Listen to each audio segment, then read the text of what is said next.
So this is lesson 7, and we're going to go ahead, and the questions above are straight out of the video, so you can answer those on your own. We're going to go ahead and show you how to take a metal and non-metal and create the appropriate ion out of each of those, and then show how to put together a charge-balanced ionic bond. Ionic bonds must be charge-balanced. They can't have a positive or negative charge once they're bonded. So let's go ahead and do some of these. So here's an example. Iron can have two possible charges, a 2+ or a 3+. So one thing you have to do is choose which charge you're going to use. And you can actually pick that yourself for these exercises if it has more than one charge. So iron is a 2+. Nitrogen, let's look at that here. You would find that right here. Iron is either 2 or 3, so we said that this one's going to be a 2+, and nitrogen is a 3-, so that's the anion. So what we need to do is put those together so that they're charge balanced. And so what you do is you come over here and you cross the arrows. So iron is going to get, so Fe is going to get the number that's the superscript up here as its subscript. You take off the minus sign, so it's Fe3, and then N over here is going to get the 2. So what you're saying is this: if you have a 2+ charge and you take 3 of them, that's 3 times 2 is 6+, positive 6. If you have a 3- charge and you take 2 of them, 2 times 3- is negative 6. So negative 6, positive 6 would balance out. So this one would be Fe3N2. And there you see how you have the positive and negative 6 right there.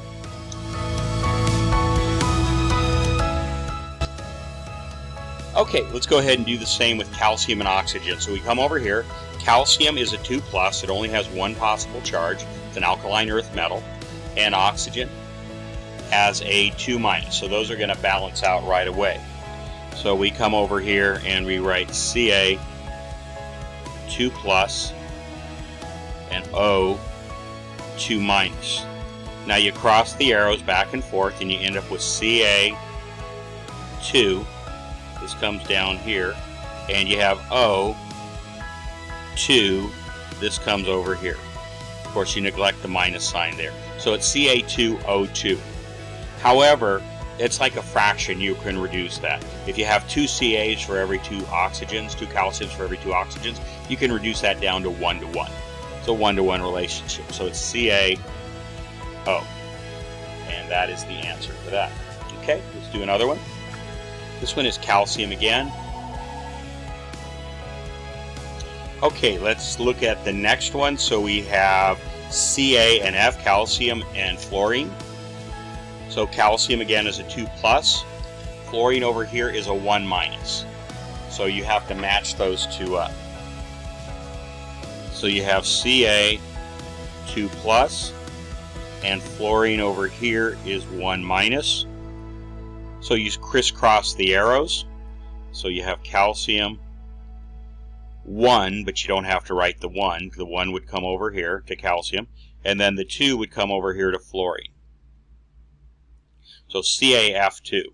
So you need 2 of the -1 charges to give you a -2 in order to balance out with the positive 2 of calcium. So +2, -2 over there because you have 2 fluorines. So that's the answer for that. Okay, I'm going to do the next 3 silently. You do them ahead of me and then check your answers.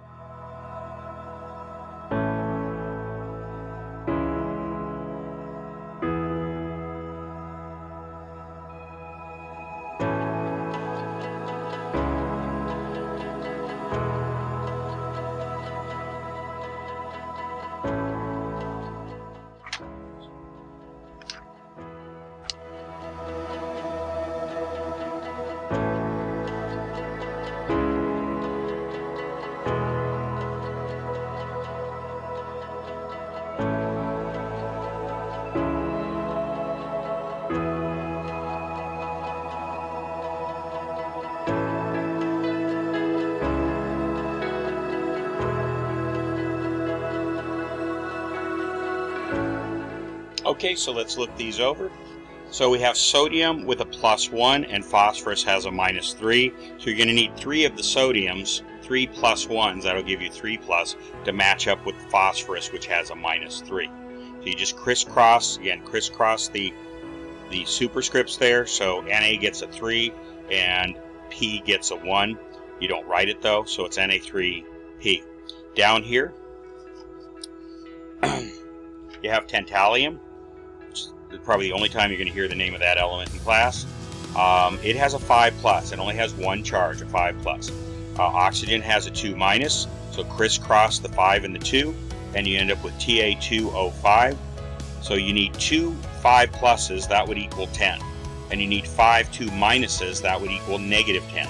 So +10, -10, it balances out, charge balances. Okay, and finally we have gold. Gold can have one of 2 charges, either a 2 or a 3. So either a 1 or a 3. And then sulfur has a 2- charge only. Crisscross the 2 and the 3, so you end up with Au2S3, and that would be how you would write that compound. Okay, so we'll go on. We'll do cobalt and fluorine. So here's cobalt. It can have either a 2+ or a 3+. So I'm going to go ahead and just assign it. You may ask, how do you know which one to use? The problem, when you work the equation, it will usually dictate what the charge has to be. You'll see what I mean when we get to net ionic equations, where you're actually doing these in full chemical equations. It'll kind of already be determined inside that equation. You'll find out. Okay, so here we go.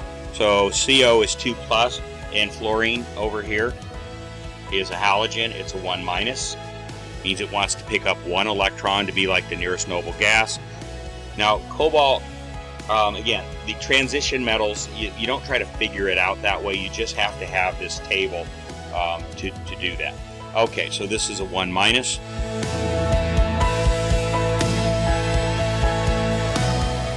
Okay, so that becomes cobalt 1. Again, forget about the negative sign. It's just the 1 comes over here, and the 2 comes over here. So that's F2, so I'll write that a little bigger. CO F2. All right. Next is indium and bromine. Okay, so indium is a transition metal, and it's right there. And it's a 3+, only has 1 possible charge. And bromine is over here, and it's a halogen also. So,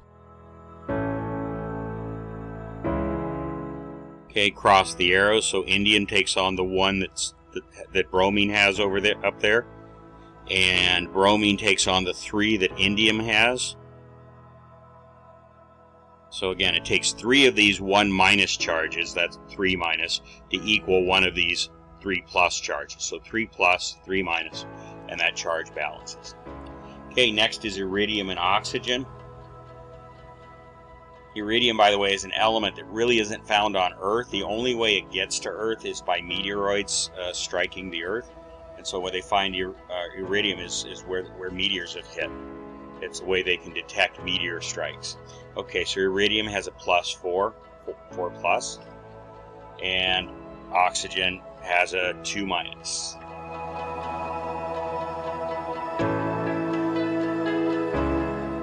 Okay, so you notice you have Ir2O4, and it's like a fraction. In other words, it's a reducible. So you have 2 iridiums for every 4 oxygen. That's the same as saying you have 1 iridium for every 2 oxygen. It's a 2-to-1 ratio in favor of oxygen. Okay, so that's the way you would write it. You just reduce it like a fraction. So it's Ir1O2. All right, titanium. Titanium is over here. It can either be a 3 or a 4. We're going to use the 3. And sulfur is a 2.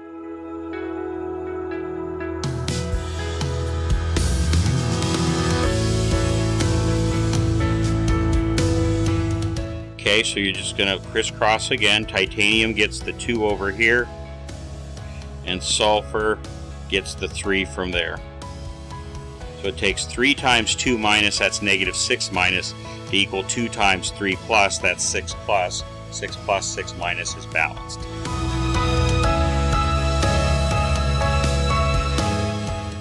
All right, one more. Tin. Tin can either be a 2 or a 4. Right there. And iodine. Iodine's a halogen. It's a 1 minus. And so we're going to use tin 4. So tin takes on the 1. Iodine takes on the 4. It takes 4 negative 1s to equal 1 positive 4 to balance it out. Okay, so that takes care of this. It's how you create actual ionic compounds using the charge numbers of the ions. Okay.